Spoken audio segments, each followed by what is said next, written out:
Hi, it's HardReset, and today I'll show you how to customize Always On Display on HUAWEI Pura 80 Ultra.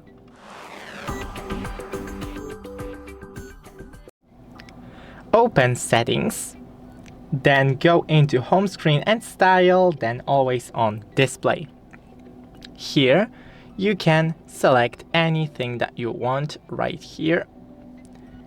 So, for example, we can put the emoji on our Always On Display.